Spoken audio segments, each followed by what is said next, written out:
ताज्या बातम्यांसाठी Nashik 24 news YouTube चॅनलला सबस्क्राईब करा आणि बेल आयकॉनला प्रेस करा.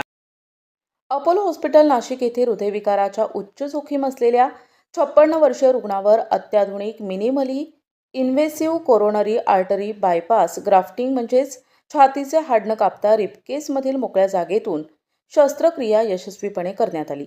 संबंधित रुग्णाला अलीकडेच हृदयविकाराचा झटका आला होता.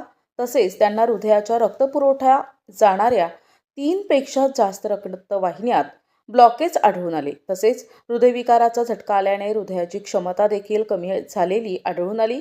सोबतच मधुमेह, उच्च रक्तदाब, धूम्रपानाची सवय आणि डिस्लिपिडेमिया अशी जोखीमकारक स्थिती होती.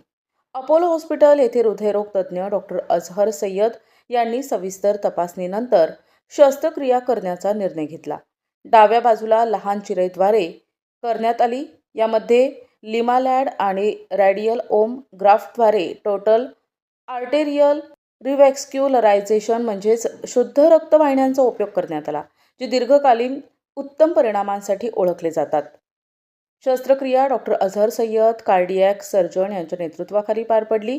भूलतज्ज्ञ म्हणून डॉक्टर भूपेश पराते यांनी महत्त्वाची भूमिका बजावली. तसेच senior cardiac surgeon doctor Abhaysinh Walia यांचे मार्गदर्शन लाभले. Doctor Azhar Sayyed, cardiac surgeon at Apollo hospital Nashik. तर माझ्यासोबत माझे पेशंट आहे मिस्टर मगर फ्रॉम मालेगाव.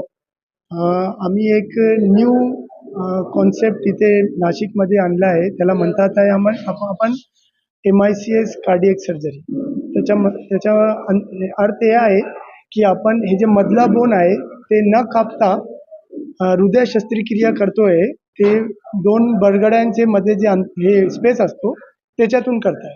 तर त्याचे काय बेनिफिट्स आहे, हे सर्जरीचे मेन बेनिफिट्स हे आहे की पेशंटची लवकरात लवकर सुट्टी होते, रिकव्हरी खूप फास्ट होते, ब्लिडिंगचा रिस्क कमी असते, इन्फेक्शनचा रिस्क खूपच कमी असते आणि मधला बोन न कापता आपण हे सर्जरी करताय म्हणून पेशंटला पोस्ट ऑपरेटिव्ह पेन वगैरे खूपच कमी राहतात. आता हे सर्जरी जे रूटीन जे बायपास सर्जरी आहे त्याच्यावरून का जास्त चांगली आहे, तर हेच सगळे गोष्टी आहे की आपण पेशंटला लवकरात लवकर घरी पाठवू शकतो आणि पोस्ट ऑपरेटिव्ह ब्लिडिंगचा रिस्क कमी आहे आणि इन्फेक्शनचा रिस्क कमी आहे.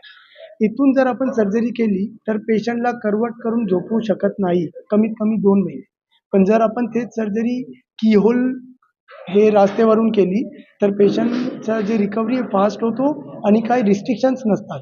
पेशंट इंडियन कमोड यूज करू शकतो, करवट करू शकतो, आरामात झोपू शकतो. हे सर्व बेनिफिट आहे आणि लवकरात लवकर आपले जे कामं आहे, जे ड्युटीज आहे ते लवकरात लवकर जॉईन करू शकतो. हे सर्व बेनिफिट आहे.